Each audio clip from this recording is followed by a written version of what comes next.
Okay, so true story here. I was shopping at Dollar Tree. Yeah, right, surprise. But I ran into an item that I would not have expected to be used for learning. And on Instagram, I was inspired by a post of somebody using these exact same items, and I'm gonna tell you what it is. Hey you guys, it's Christina from the Purple Alphabet, and welcome to my channel. If you are new around here, then make sure you click the subscribe button. I do educational activities for kids, ideas and inspirations to learn through play. So lots of fun things going on here, including giveaways, and I have a giveaway winner to announce to you. My last giveaway was sponsored by Magic Bee. It was a really cool app and program that you could use with your tablet.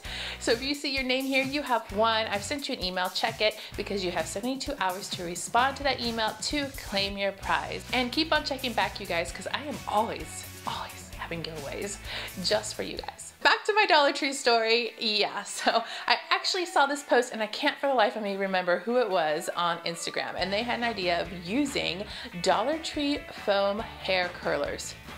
Yeah, genius, right? And I also saw a really great video a long time ago when I bought these from Thrifted Living, and showing you of how they worked for her when she used them to curl her hair, their intended purpose. So I'll put that down below if you want to go back and check out her video.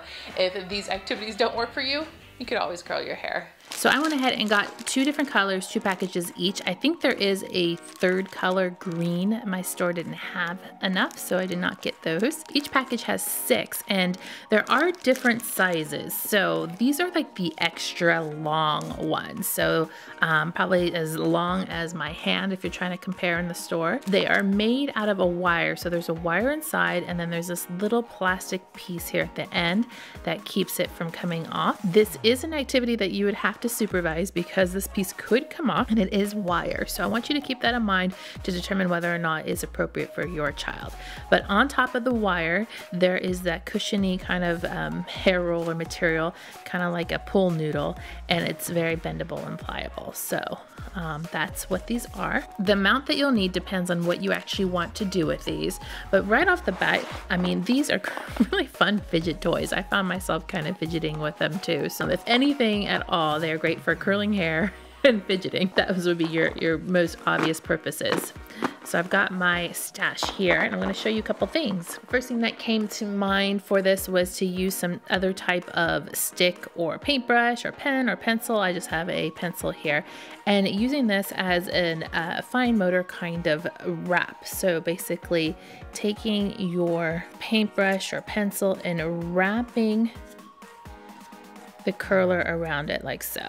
And this takes practice, and it takes a little bit of skill and a little bit of patience, but it is a great motor exercise, and wrapping it around there. You could do a couple, and this motion is really, really good to strengthen those hands and to get them working together with your other hand to wrap around a pencil.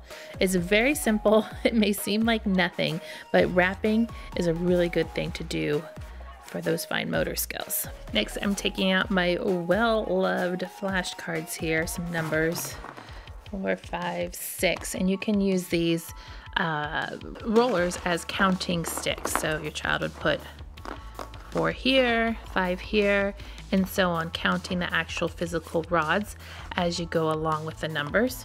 And a real quick tip too, if this has become too easy with just the numerical numbers, you can also add in words. So for instance, instead of using the number, just use the word. So you're learning how to read the word instead of just the number. That's just a little tip from me to you if you want to make this activity a little bit harder. You can use them in math when you're doing math problems as manipulatives. I think one of the obvious things that you can do with these is to create shapes, either with multiple sticks or with 1 stick by itself, or maybe 2 sticks. You definitely want the longer ones if you plan on using them to mimic shapes or numbers. So there is a triangle, but I definitely like it better personally if you have multiple sticks to create one. I just think it looks better, like more evident that it's a triangle versus this, but you could do it either way. And then if you have ABC flashcards or even sight word flashcards, I have these huge giant traceable ones from Lakeshore Learning that are made out of a kind of a plywood here.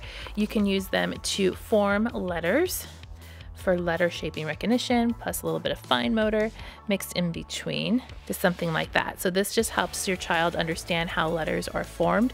This would probably work best with capital letters. You can use it with lowercase letters, but it might be a little harder the way that they bend. But this definitely is a lot of fun to form them to make the shapes. At the very least, I hope that you're inspired to look at items around your house or maybe at the dollar store that might not be used just for their intended purpose, and you could use them for learning. I mean, who would have thought that these would be great sensorial items to manipulate and fidget with?